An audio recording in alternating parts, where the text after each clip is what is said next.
Avec Stéphanie, infirmière, anesthésie, suspendue, encore une après Sandra. Bah, comment tu vis ta suspension?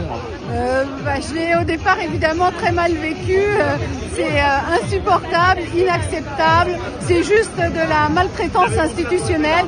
Je ne comprends pas comment on puisse traiter les gens de cette façon.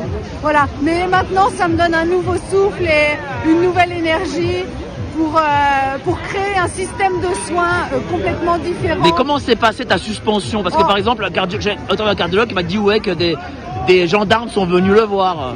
Toi, comment ça s'est passé? Heureusement, moi j'ai pu éviter de vivre quelque chose de violent sur les lieux de travail, puisque moi j'étais en arrêt maladie.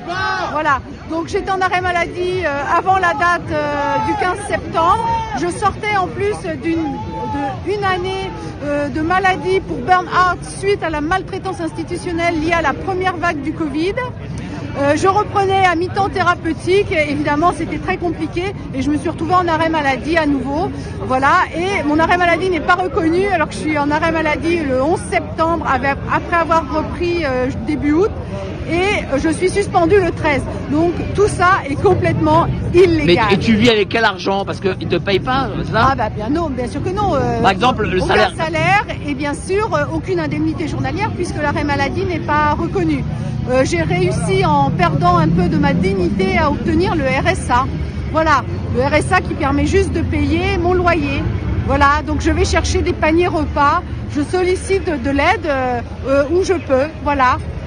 Et donc dans les manifs, je viens prendre un peu d'énergie, pour pouvoir continuer le combat. Parce que je ne me vaccinerai pas.